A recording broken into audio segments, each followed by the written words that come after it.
And now, if I can mock ball out,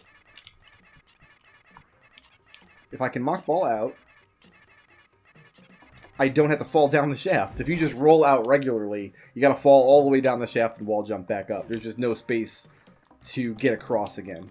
Actually, you don't have to even mock ball out. What you can do is lay a bomb right at the edge of the hole, then use the bomb's explosion to propel you over the hole. Or you can just jump down and then wall jump back up. Or any of another number of things. I don't want a speed booster in this room because the other thing in the area is the Decora shaft, which if you speed boost through that room, you will fall down through it. And that's where you learn to Shine Spark. But I don't want to go down there because there's no items. Would like to go into this room, though. This room requires the wave beam. There's actually a glitch you can use to open these one-way gates without the wave beam. The idea is the trigger for the gate's on the wrong side, but if you have the wave beam, which shoots through walls, it can go through the gate and open it from the wrong side, which is nice.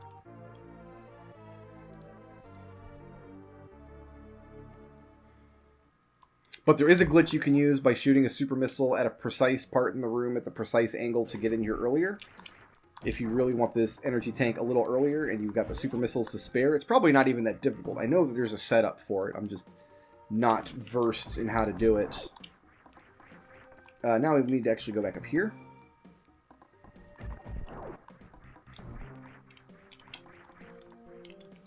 We're not going to go say hi to Spore Spawn at all. No need to do it. Let's just not get spiked. Samus has some pretty bomb diggity boots, but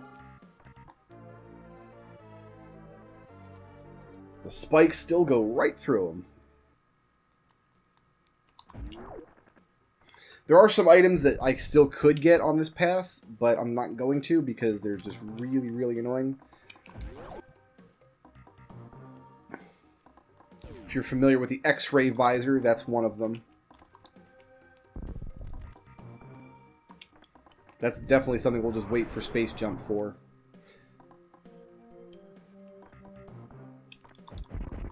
Really, we're supposed to have the grapple beam. Oh, now I want to run through here, don't I?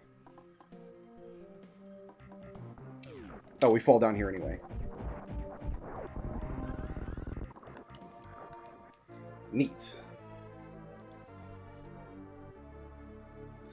Need a speed booster for this room. Not a gravity suit, though, because you can actually get a charge on the ledge at the end of the room, jump down into the water, and then Shine Spark over to the left. Is a possibility. The big reason I see that people kind of lament these days that, about not being good at the game is because randomizers are so popular, and a lot of people are very fond of Super Metroid. But the Super Metroid randomizers, the logic that people use to build them, assumes you can wall jump and bomb jump and short charge and do some of those things. In fact, the FAQ for one of the randomizers, apparently a question they get asked is like, hey, can you make it easier so like we don't have to learn how to wall jump? And the guy's answer is like, no. Wall jumping is a basic part of the game. It's something the game teaches you how to do. And that's tough love right there. Because you know what? They're absolutely right. Wall jumping is difficult, but it's not so difficult that a novice player can't learn to do it with a little practice.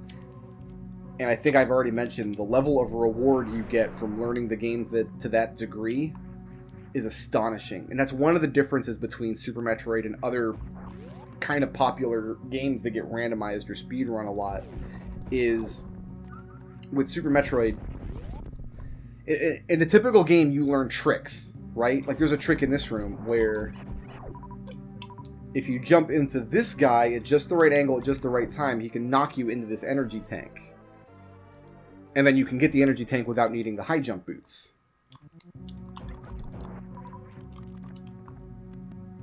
And Super Metroid does have tricks like that. Little tricks that you kind of learn to do, right? And typically in video games, that is what you learn, are little tricks. But Super Metroid, most of what you can do in the game are techniques that you learn how to do that you can then apply everywhere in the game. It's a much different feeling, and it's much more satisfying. Wall jumping, bomb jumping, that kind of stuff is useful everywhere, all through the entire game. If these are the missiles you thought I was going to miss, I'm sorry, but you are out of the running.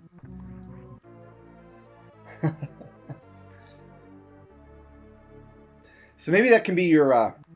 it's a little too late to have a New Year's resolution since we're in February now, but maybe that can be the goal of this Let's Play series. Maybe I can, in some form or fashion, inspire people who thought these kinds of tricks were too hard to actually just sit down and take a little time and try them out and just do them and just figure them out. This is the year you can learn how to wall jump or bomb jump or mock ball or whatever you need to do, man. Yeah, see, I can take this elevator back up into Criteria to get the Torian, the old Torian items, but my brain, I really need to compartmentalize things. I need there to be like a Brinstar section of the run and a Criteria section. Otherwise, I'm going to risk missing items, and we just don't want that. Maybe you want that. Maybe you really want me to miss something. You really want me to get that 99% because you want to make fun of me forever. But you know what? Why? Why would you want that? Why would you want to make fun of me forever? Why are you hoping that happens? Steve. Steve has no faith. Steve does not believe. Just does not believe at all. So yeah, we're going to go in that room later.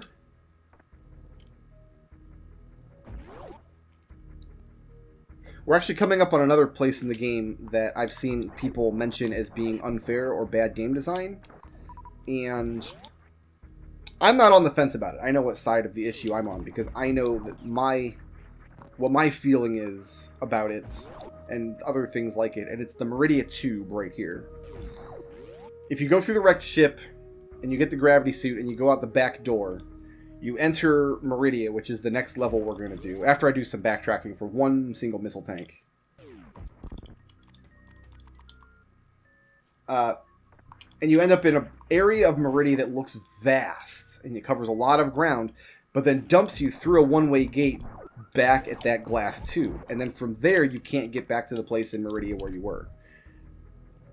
And this frustrates a lot of people because, like, oh, they must have missed a path. So they go all the way back up to the wreck ship and all the way around again looking for stuff. And that's not the way in. That's a fake entrance to Meridia.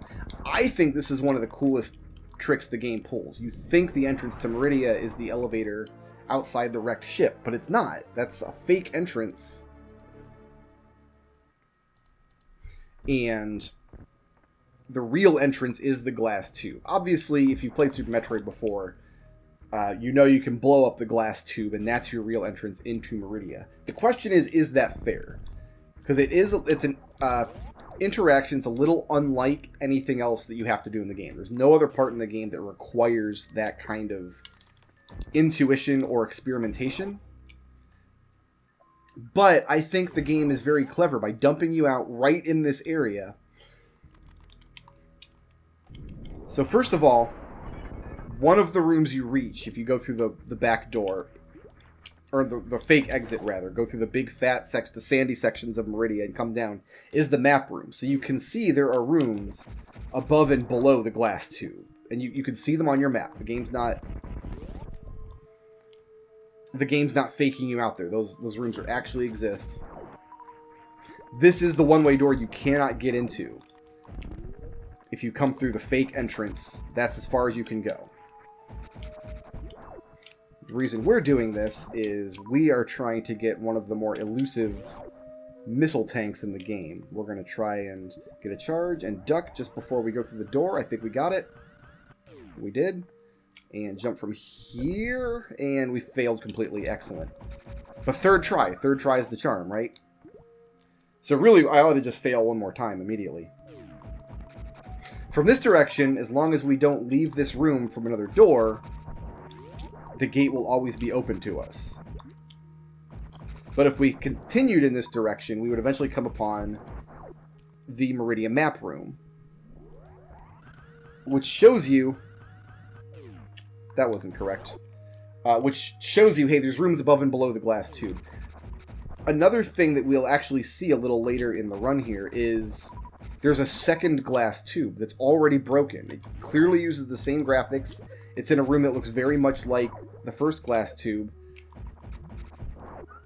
And you should be pretty well used... I didn't get it. I pushed down too late. You should be pretty used to using power bombs now. So I think, and this was definitely my experience, using a power bomb on the glass tube just made sense to me. Like, oh, I'm going to explode this glass tube. I know there's rooms up there. There's clearly space there. I think this was too early. No, we're good. So I just tried it and it worked and it felt awesome. I didn't get I think I got stuck I probably did that loop a couple times. Up to the wreck ship and back down again. And I probably did do that a couple times. Excuse you, Buddy McNuggets. That's not the way, Brickroad. Let's just go down to the bottom of the room again. But I actually like the feeling of being stuck, of not knowing exactly what to do next, of like having to sit and think it out. And try things and experiment. Some people don't like that sensation, or some people do like the sensation and just have a different threshold for it than I do. Like, some people might have gone through that situation and like, you know what? There were places in the game where I enjoyed getting stuck. I'm going to take damage from this guy, which kills my momentum just enough so I can get in the hole. Ha ha ha. Oh, I should have laid a power bomb there. That would have killed that second crab monster. So it's possible that like you enjoy that kind of stuff, but the glass tube is just a bridge too far. But I don't know. I really do think it's fair. I really do think most players figured it out.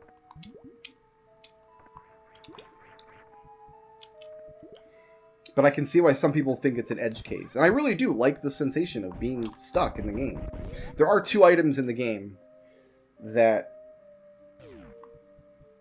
I really don't think are reasonably hidden, because there's an item we get called the X-ray scope. Let's see if I can do this jump.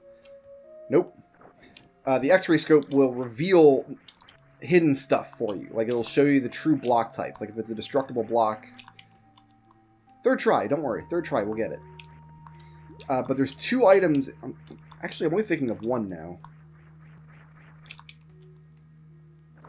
Eventually, I'll be able to wall jump off this and get that E-tank. But one of the items is in this room. Somebody probably picked it as the one item I'm going to miss in the game. But because this item is so missable, and because I found it on my own back in the day, I will never ever forget where this stupid item is.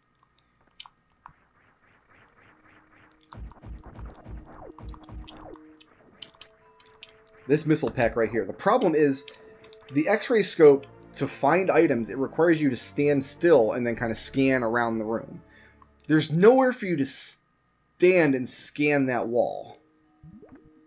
Like, if you do some stuff in that room, if you play around, you can make Mama Turtle wake up.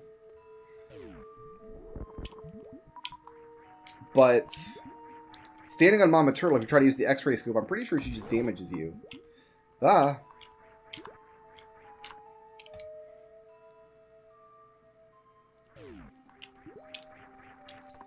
Actually, we want to go this way, don't we? Sure do. It's also possible that people thought I was going to miss these items up here.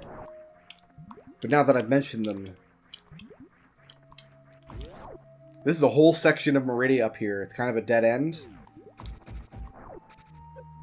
This one back here is pretty tricky.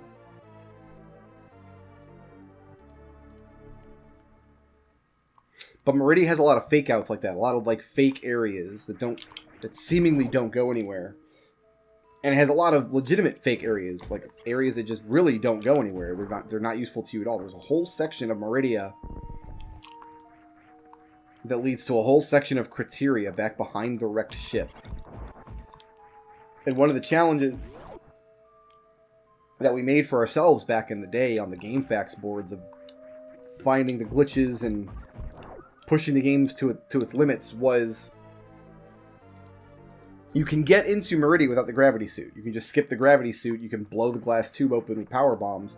The room is designed that you can still get back and forth through the water even without the gravity suit. But the question is, how much of Meridia can you do without a gravity suit? The answer is all of it, by the way. I think there are individual spots in Meridia you might not be able to reach, but people have defeated the boss of Meridia without the gravity suit. There's a type of speedrun called Reverse Boss Order, where you fight Dragon without a gravity suit. And it's very involved, and a lot of tech is involved in it. And we are going to...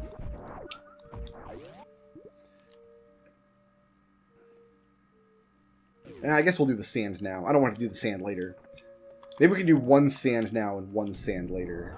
Maybe that's a compromise. I don't know. Compromising sounds like a lot of work, though. But one thing you can do is you can break into Meridia and get all the way through Meridia to the end and go up the elevator and then go back into the wrecked ship from the wrong side. And that lets you access parts of the wrecked ship that you're never supposed to get to unpowered. That back area with the energy tank where I died a few minutes ago. You can get to that whole section. It's pretty crazy. If you really want to put your Super Metroid skills with a Z to the test, you could do worse than to try that. Okay, so I think we'll get one of these now, and we'll get one of these on the way out. When I go down here, I can point out the glass tube clue that I think is perfectly fine, but other people think is a bridge too far. Actually, we don't need a wall jump up here. They put nice, convenient platforms for us. The problem is, this is actually a one-way area. The sand dumps you down into a really obnoxious area of Meridia. And I've got to do a very tricky mid-air morph here. I got to wall jump off the wall. Well, first I got to get out of the sand. Okay, out of the sand. Just got to do that, that's all. That's just pushing the down button really fast after you jump. That's all a mid-air morph is, really. Alright, let's go back to my favorite room of Meridia now. There's a hole in the sand here. Everybody's favorite room. The little mini dragons in the sand pits. There's one item in the game that requires the grappling beam, and only one item. I'm not even aware of any glitchy ways to get the item. Oh god. Being stuck here sucks. Oh, we almost got out. There we go. Please. Please. These rooms without the space jump, I'll tell you what, boy. I'll tell you what, boy. Alright. So you would be going through that room. If you came in from the wrecked ship, you end up going through the sand, and you end up at this room here with this glass tube. And you can see the hole in the floor because the little crawly man comes out of it. But that clue, and that's the map room right there. So you open that up. It's a red door, so it piques your interest. You go through, you get the map. You see there are rooms above and below the glass tube. And this is also a one-way gate. So if you go through this gate... So you could be forgiven for doing the loop twice. Once for doing the gate above you in the green section, and one for doing the gate there. But after that, it's like you gotta start thinking outside the box.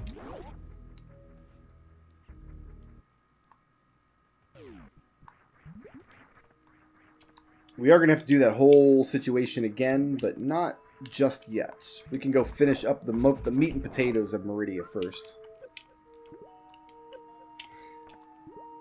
I really love jumping into that fish's butt. That was a lot of fun.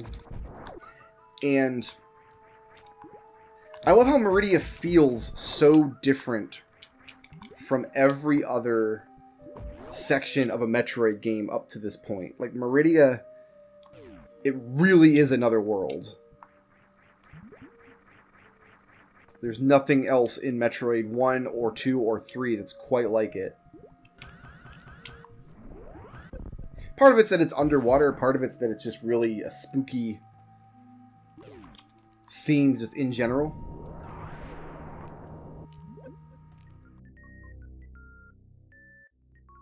Shoutouts to Blau Major for sponsoring this video. If you liked the video and you want to see more, please tickle my thumb, leave a friendly comment, and ring my little bell.